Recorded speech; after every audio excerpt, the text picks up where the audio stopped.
사도행전 13장 1절에서 12절까지 봉독해 드리겠습니다.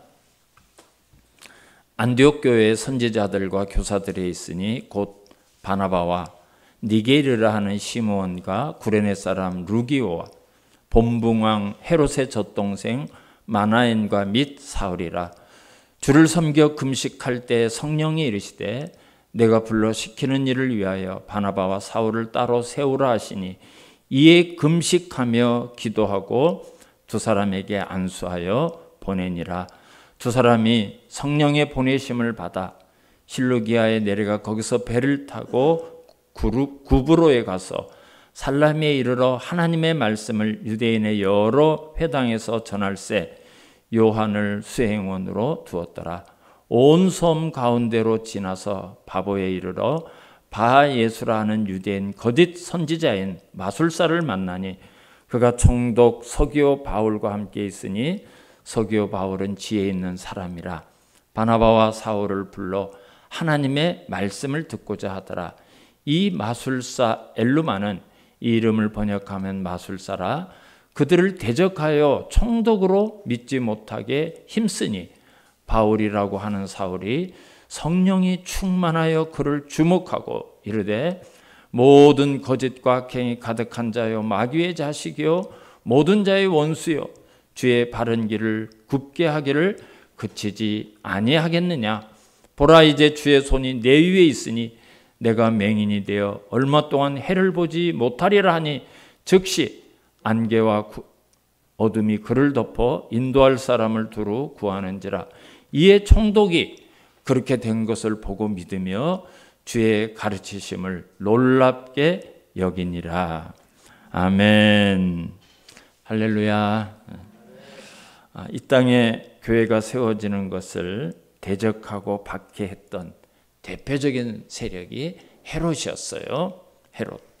이 헤롯이 그렇게 선교사 사도들을 죽이고 교회를 허물기 위해서 노력하다가 가이사라에서 황제의 생일날 많은 사람들로부터 하나님의 영광을 가로채고 비참하게 죽는 모습을 우리가 지난 시간에 살펴봤습니다. 그 사건이 있은 다음에 사도행전 12장 24절을 보면 이렇게 기록하고 있습니다. 하나님의 말씀은 흥왕하여 더하더라. 아무리 세상의 권력이 아무리 세상의 힘이 교회를 없애려고 박해하고 심지어 사도를 죽이기까지 하였지만 하나님의 말씀은 점점 왕성해가고 또 흥해졌고 확산되기 시작했습니다. 이것은 무엇을 말씀하고 있습니까? 예수 그리스도의 복음은 누구도 어떤 세력도 거역할 수 없는 하나님의 뜻이라는 것을 우리에게 보여주는 겁니다. 예수님이 오직 성령이 너에게 임하시면 예루살렘과 온 유다와 사마리아와 땅끝까지 이르러 내 증인이 되리라고 하셨던 말씀, 그 말씀이 이루어지는 거죠. 이루어지는 거예요. 오늘도 그런 연장선상에 있는 내용을 우리가 살펴볼 겁니다. 먼저 13장 1절을 보면 안디옥 교회에 그랬어요. 안디옥 교회의 지도자들을 이렇게 소개를 하고 있습니다. 선지자들과 교사들에 있으니 곧 바나바와 니게르라 하는 시므온과 구레네 사람 루기오와 분봉왕 헤롯의 젖동생 마나엔과 및 사울이라 그랬어요. 여기 많은 사람들이 소개되고 있는데요. 이제 막 시작된 안디옥 교회에 벌써 이런 귀한 일꾼들이 세워진 것을 볼 수가 있습니다.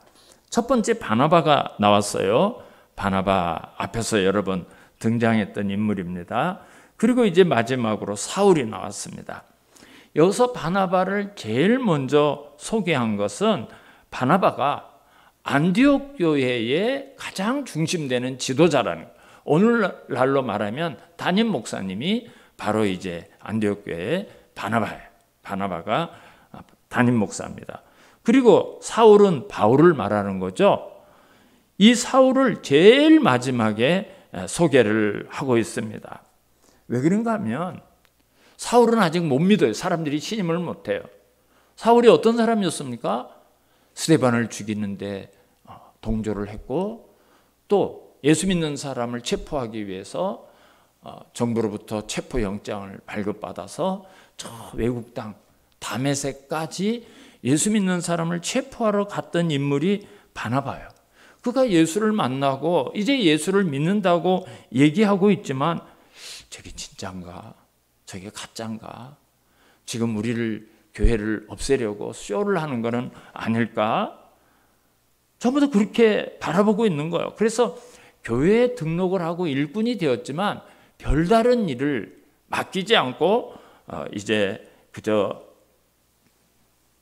이 안디옥 교회에 출석을 하고 있었던 겁니다. 그래서 사울을 제일 마지막에 소개를 해요. 2절을 보면 안디옥 교회 성도들이 어떻게 신앙생활을 하고 있었나 그거를 우리가 볼 수 있어요. 주를 섬겨 금식할 때에 성령이 이르시되 내가 불러 시키는 일을 위하여 바나바와 사울을 따로 세우라 하시니 그랬어요. 여기 보면 주를 섬겼다 그랬죠. 주를 섬겼다. 주를 섬기는 게 뭔가 하면 쉽게 말하면 예배 드리는 거예요. 그들이 열심히 예배를 드렸는데요. 그저 예배를 드리는 게 아니라 금식하면서 예배를 열심히 드렸어요. 금식하면서. 이제 막 시작된 이런 교회가 참 아름다운 신앙의 모습을 보여주고 있어요. 안디옥은 이방 땅입니다. 눈을 돌리면 전부가 우상을 숭배하는 사람들이에요. 유대인들은 또 교회를 박해하고 있어요. 그래서 그들은 단순히 예배 드리는 것으로 그치지 않고 금식하면서 하나님 앞에 열방을 위해서 또 안디옥 교회를 위해서 유대인들을 위해서 기도하는 것을 우리가 볼 수가 있습니다.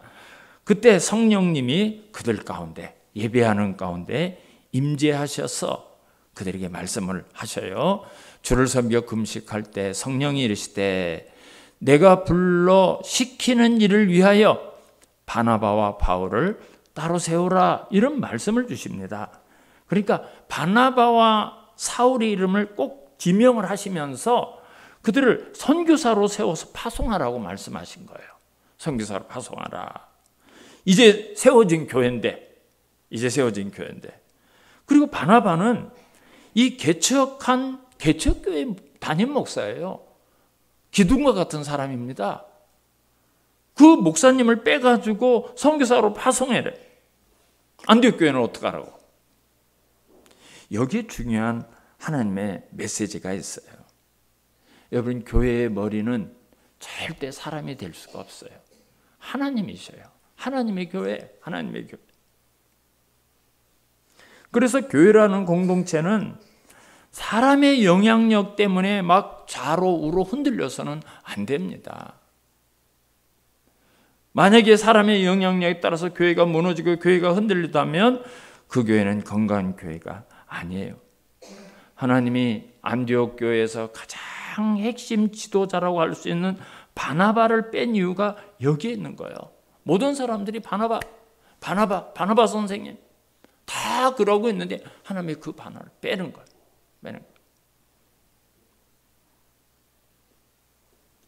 그것은 역설적으로 교회라는 것은 하나님과 성령의 뜻에 의해서 움직여주고 또 살아가는 거지 결코 사람의 어떤 영향력 때문에 교회가 움직여져서는 안 된다는 하나님의 메시지입니다.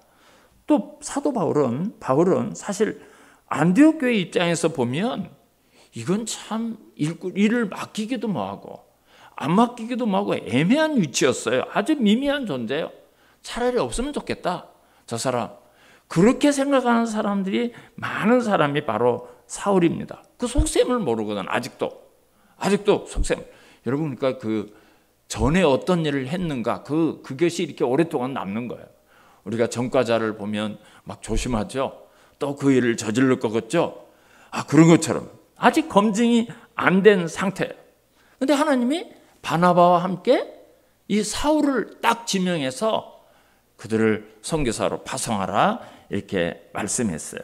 그것은 뭘 말씀하고 있는 건가 하면 아무리 그 교회에서 존재감이 없고 저 사람이 뭘 하겠나 미미한 평가를 받았다 할지라도 하나님이 누구를 어떻게 사용하실지는 아무도 몰라요.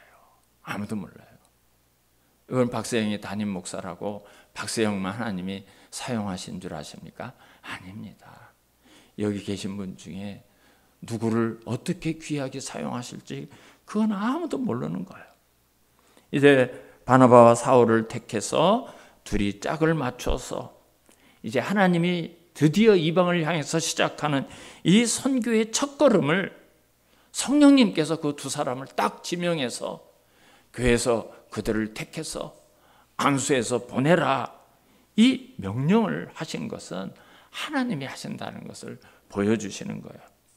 그런데 그들이 주를 섬겨 금식할 때 부르셨어요. 금식할 때. 주를 섬기는 게 예배 드리는 거다.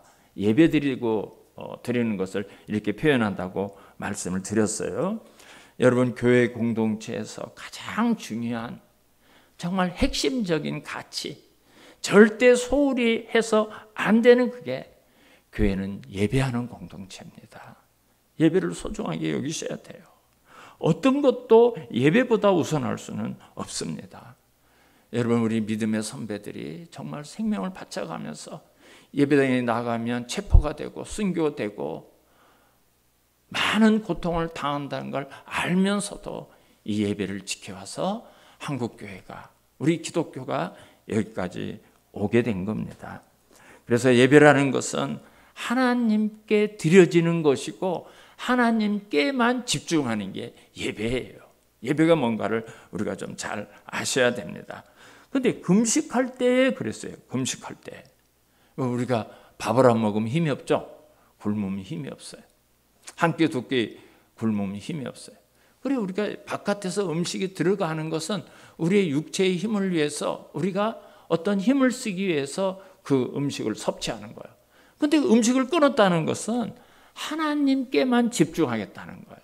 하나님의 도우심을 받겠다. 하나님의 인도하심을 받겠다는 거예요.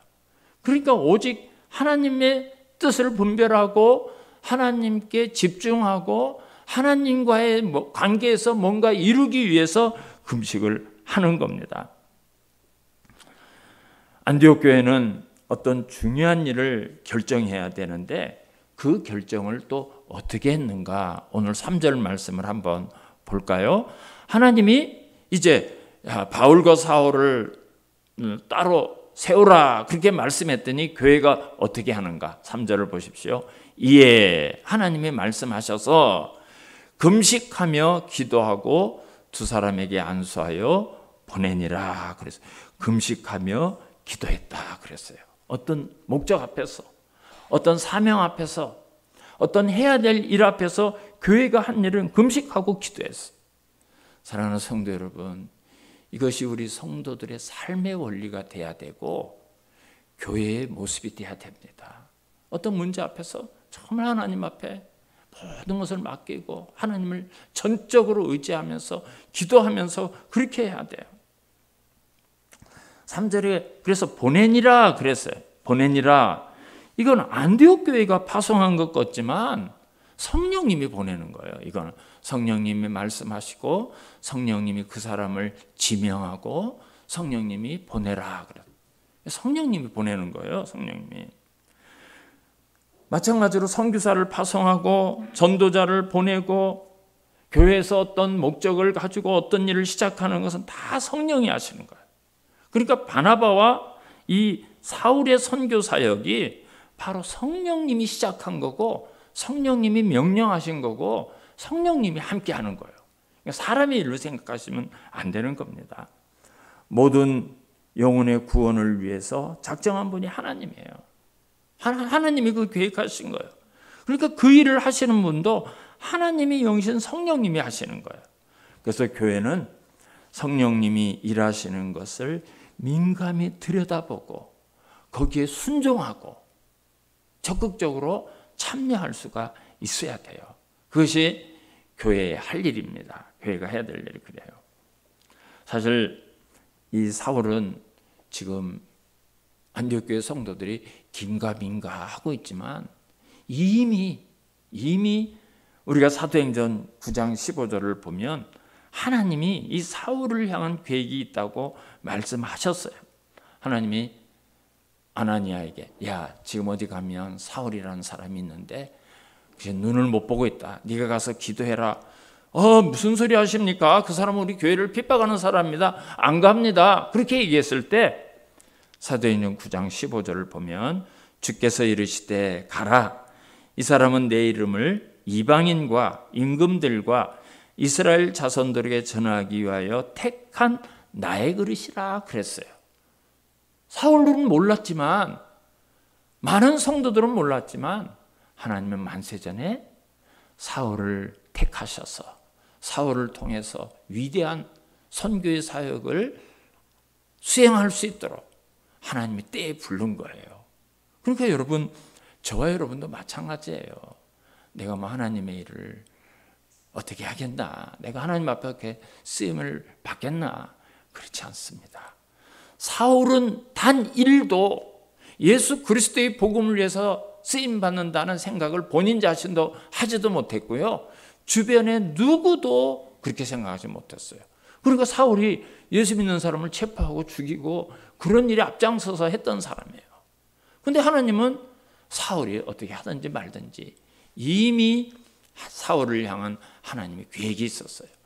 열방을 돌아다니면서 임금들 앞에서, 총독 앞에서, 왕 앞에서 예수 그리스도의 복음을 전하고 이방인뿐만 아니라 유대인들을 주님 품으로 돌아오는데 쓸 그릇으로 이미 하나님께서 택했던 거예요.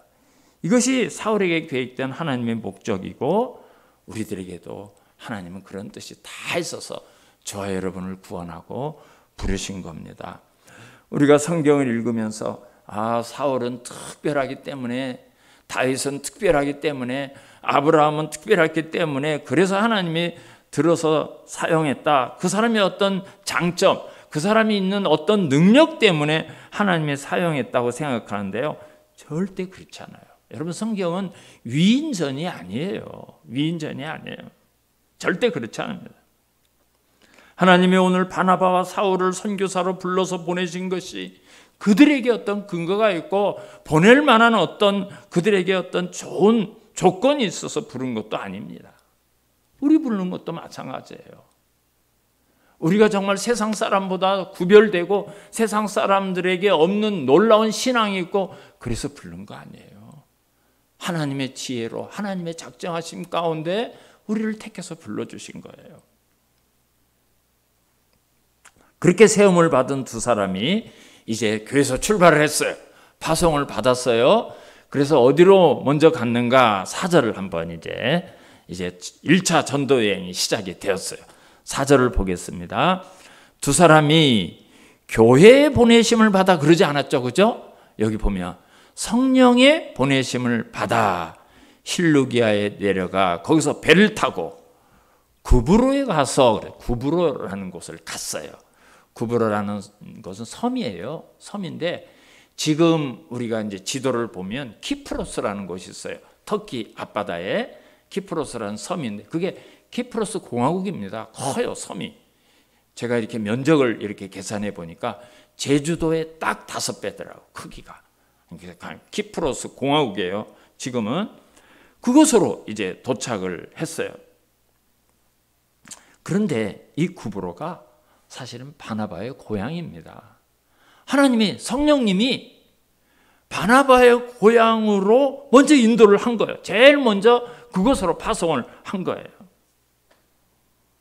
여러분, 우리가 제일 먼저 복음을 증거해야 할 대상이 누구겠습니까?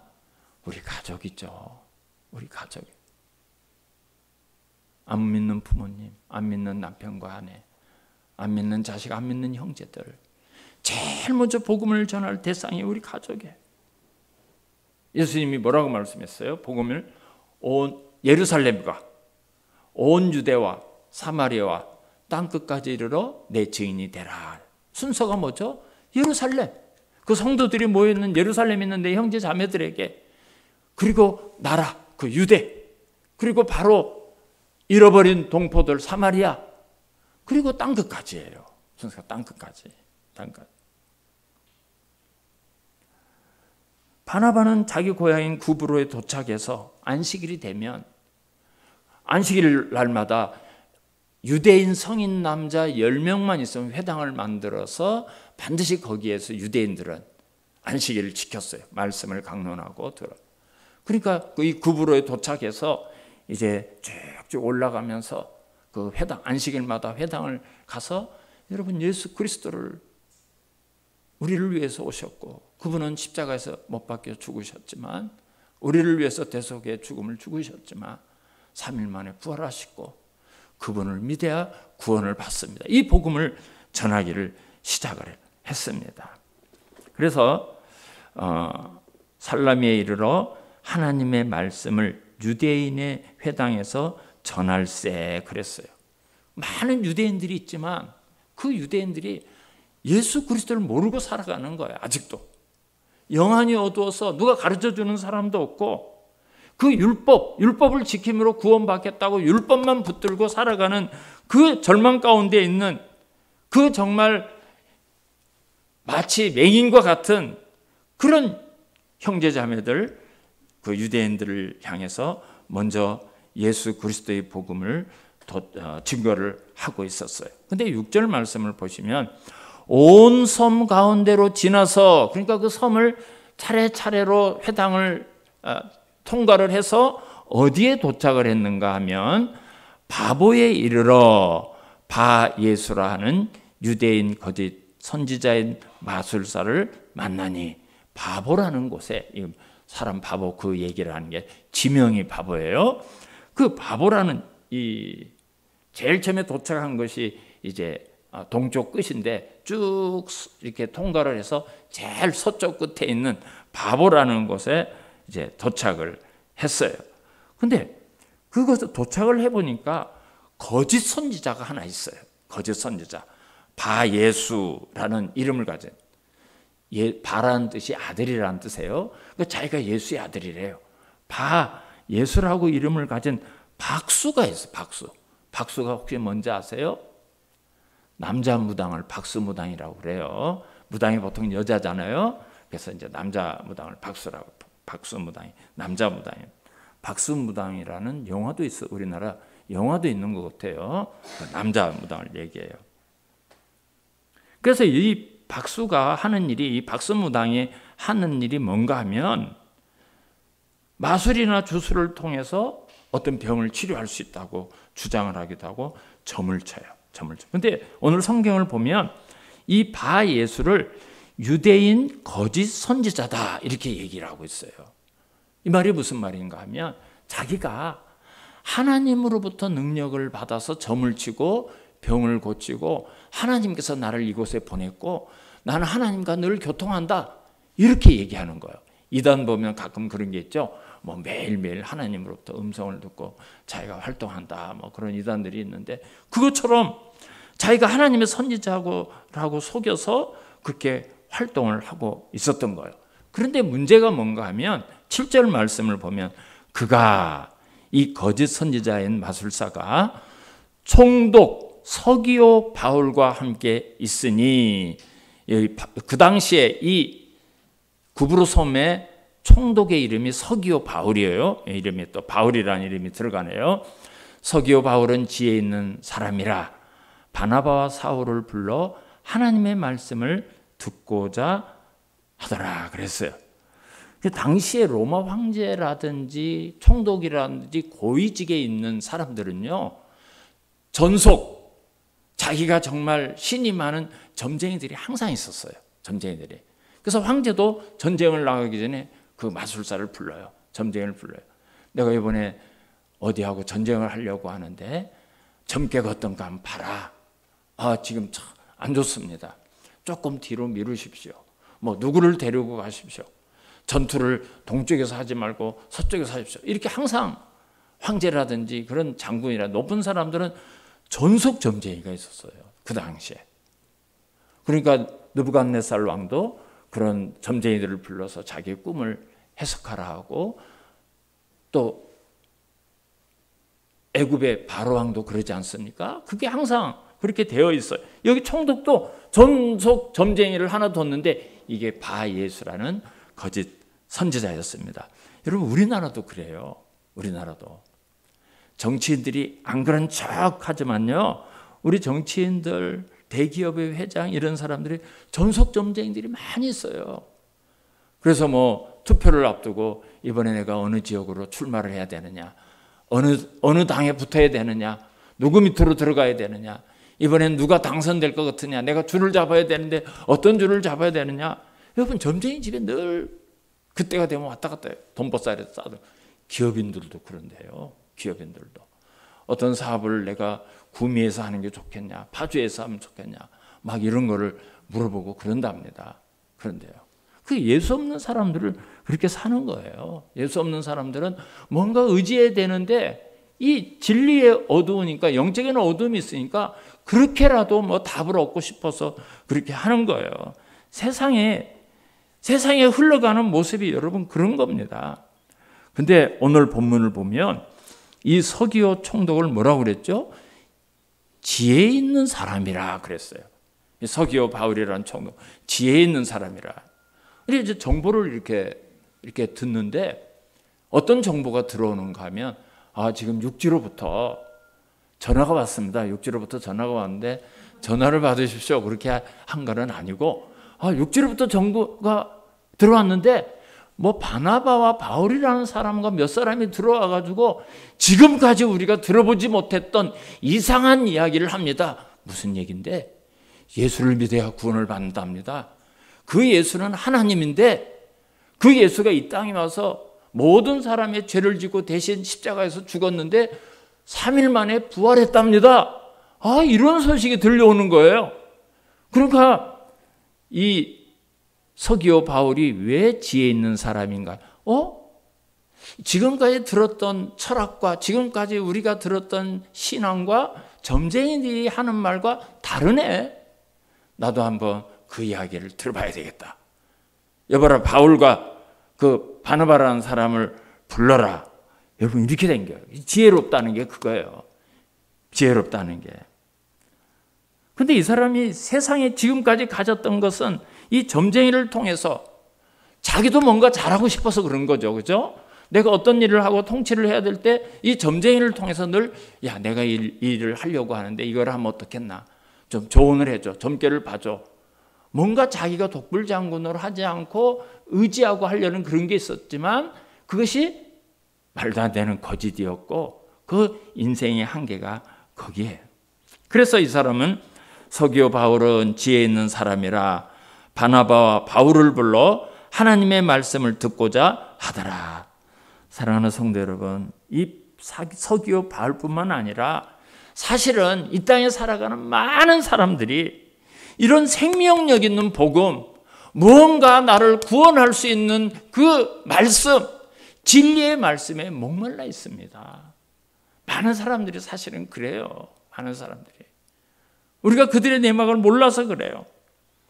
사람들이 다 멀쩡하게, 다 행복하게, 아무런 근심 걱정 없이 이 가슴이 늘 행복하고 편하게 살아가는 것 같지만 사실 한 사람 한 사람 개인적으로 만나서 대화를 해보고 그 속을 들여다보면 상처투성이고 아픔이고 해결하지 못한 인생의 문제, 그거 가지고 몸부림치고 괴로워하고.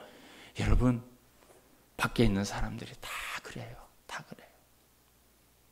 제가 지난주에 바지 밑단을 고치러 그 옷 수선하는 집에 갔는데요. 그 사장님은 저만 보면 목사님 하면서 막 이 속에 있는 울분, 막 분노, 상처, 막 이거를 막 지불을 못해요. 1시간 붙잡혀서 얘기를 듣고, 이분은 뭐 유명하다는 중도 만나봤고 성당의 신부도 만나봤고 교회도 다녀봤고 막 이랬지만 이 가슴 속에 막 분노와 울분과 이게 막 가득 차가지고 막 어쩔 줄을 몰라.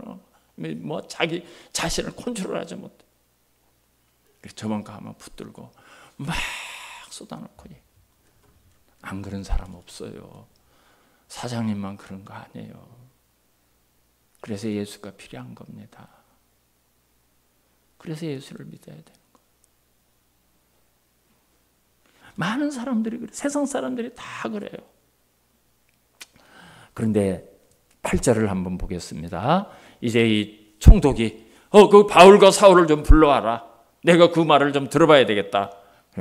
8절을 보면 이 마술사 엘루마는 그 이름을 번역하면 마술사라 그들을 대적하여 총독으로 믿지 못하게 힘쓰니 그랬어요. 바울과 바나바가 이 총독을 못 만나게 하는 거야.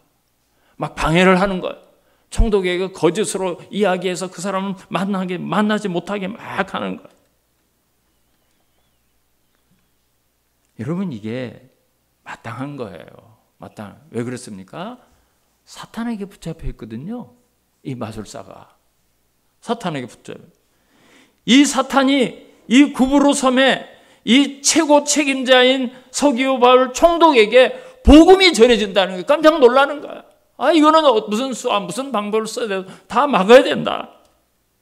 가만히 있지 못하는 거예요. 여러분 우리가 복음을 전할 때도 마찬가지예요. 죽어가는 영혼에게 복음을 전하고 사랑하는 가족에게 복음을 전하고 어떻게 하든지 구원을 시키려고 하면 사탄이 가만히 있지 못해요. 사탄이. 자기의 식구를 빼앗기는 거야.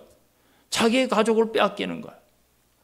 그리고 더군다나 이 마술사는 총독에 붙어가지고 총독에게 조언을 하고 총독에게 점을 쳐주고 많은 돈을 받아서 먹고 살았는데 이제 자기의 거짓과 자기의 악행이 탄로나게 생겼거든요. 그러니까 바나바와 바울을 대적하기 시작했어요. 그래서 이 총독이 진리를 찾지 못하도록 구원을 받지 못하도록 복음을 듣지 못하도록 자꾸 방해를 이렇게 놓기 시작을 하는 거예요. 이것이 전형적인 세상 사람들의 삶의 철학이고요.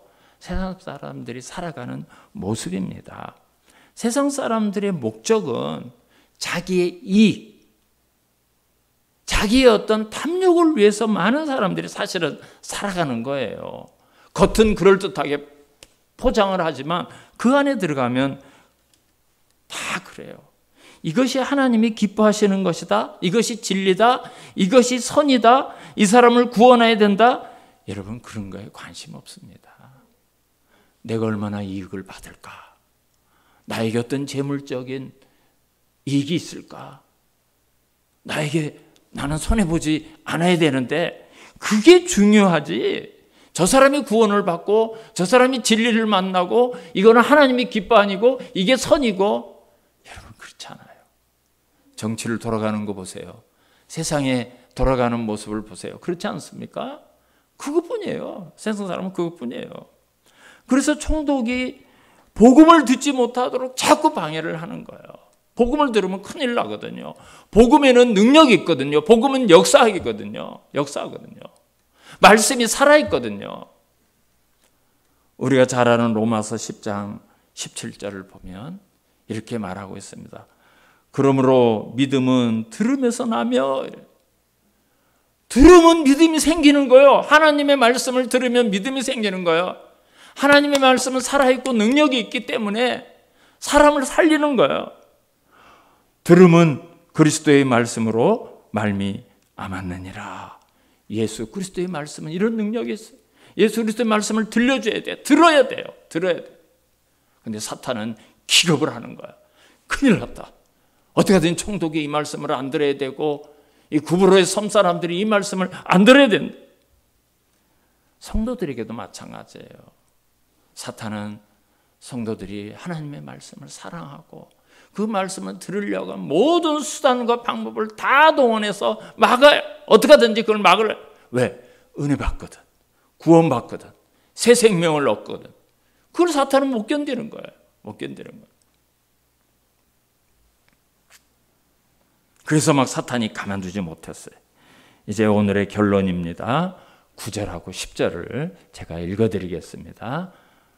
바울이라고 하는 사울이 성령이 충만하여 성령께서 그걸 보게 하시는 거예요. 바울에게. 그걸 알아요. 그를 주목하고 그 거짓 선지자 마술사를 주목하고 이르되 모든 거짓과 악행이 가득한 자요 마귀의 자식이요 모든 의의 원수여 주의 바른 길을 굽게 하기를 그치지 아니하겠느냐 막 책망해요. 그리고는 이제 내가 맹인이 되어 얼마 동안 해를 보지 못하리라니 앞을 못 보게 됐어요. 사도 바울이 그 선언을 딱 했더니 앞을 못 보게 됐어요. 여러분, 사도 바울이 이렇게 한 경우가 없어요. 뒤에도 보면 이렇게 사람을 막 앞을 못 보게 하고 막 저주하고 책망하고 이렇게 준엄한 책망을 하는 경우가 없습니다. 이것은 바울이 이 박수무당에게 지금 분노하고 박수무당을 향해서 저주하는 게 아니죠. 그를 붙들고 있는 사탄의 세력, 어둠의 영, 그 영혼을 붙들고 괴롭히고 망하게 하고 그를 통해서 많은 사람을 망하게 하는 그 더러운 영, 사탄을 향해서 성령에 충만한 사도 바울이 선언하는 거예요. 선언하는 거예요. 그래서 오늘 본문 구조를 보면 여러분, 이 땅은 두 개의 세력의 대결장입니다. 하나는 성령과 하나는 사탄의 세력이 늘 싸우는 곳이 이 세상이에요. 이 세상이 그런 거예요. 지금까지 바나바와 사울이 했던 것은 자기들의 생각이 아닙니다. 자기들의 어떤 실력과 자기들의 어떤 능력과 자기들의 어떤 지식을 가지고 자기들의 철학을 가지고 지금 일을 하는 게 아니에요. 우리가 지금 쭉 봐왔죠. 성령께서 이르시되 성령이 충만하여 성령에 이끌려, 다 성령이 하셨어요. 다 성령님이 하신 거예요. 성령님이. 바울이 하는 게 아니에요. 바나바가 하는 게 아니에요. 성령의 눈으로 바라보니까, 성령이 충만해서 바라보니까, 이 바예수라는 이 거짓 선지자가 어둠에 짓눌려 가지고 그 사탄에 매여 가지고 사탄의 종노릇을 하는데 총독을 눈을 어둡게 하고 총독이 잘못된 삶을 살게 하고 많은 사람에게 그런 영향을 끼치기 때문에 지금 준엄한 심판과 함께 책망하면서 저주를 하고 있는 겁니다. 결국 이 세상은 이 두 세력의 싸움이에요. 근데 여러분, 중요한 것은 결론이 나 있어요. 결론이. 이미 이 세상의 싸움은 결론이 나 있어요. 예수님이 십자가에 달리실 때 십자가 위에서 마지막 말씀이 뭐였죠? 다 이루었도다 하고 숨을 거뒀습니다. 여러분, 예수님이 다 이루었다고 한 그 선언 속에는 예수님께서 이 땅에 오신 사역을 다 이루었다는 것뿐만 아니라 이제 우리가 주를 믿는 성도들이 이 세상을 살아가면서 이런 영적인 싸움, 사탄의 세력과 싸우게 되고 그들 세력과 대결을 하게 될 때 결코 우리는 질 수 없고, 예수 그리스도께서 사망의 권세를 깨트리시고 부활하신 것처럼 그 승리가 우리에게 주어졌다는 거예요. 예수님이 십자가 위에서 다 이루었다, 그 마지막 선언은 우리가 이 땅을 그리스도인으로서 살아가면서 만나는 영적인 싸움, 그 사탄의 세력들과의 대결에서 결코 질 수 없는, 결코 그들에게 빼앗길 수 없는 승리가 이미 우리에게 주어졌다는 것이 예수님이 다 이루었다는 선언입니다. 그래서 사도 바울의 말 한마디로 그냥 깨갱하고 바로 사탄이 물러나고 앞을 못 보는 소경이 됐어요. 마지막 절 뭐라고 말하고 있습니까? 이에 총독이 그렇게 된 것을 보고 믿으며 주의 가르치심을 놀랍게 여기니라. 아멘. 성령이 하시는 거예요. 성령이 하시는 거예요. 저 여러분도 이미 이런 능력이, 성령이 우리에게 주어졌어요. 우리 주변에 안 믿는 가족들, 안 믿는 이웃들, 예수 그리스도의 복음이 필요한 사람들에게 성령의 인도하심을 받아서 불쌍히 여기며 예수 그리스도의 복음을 전할 때마다 반드시 이런 승리와 역사가 일어난다는 사실을 믿으시기 바랍니다. 우리를 구원한 목적이 어디 있습니까? 그 일을 감당하라고 우리를 구원한 거예요.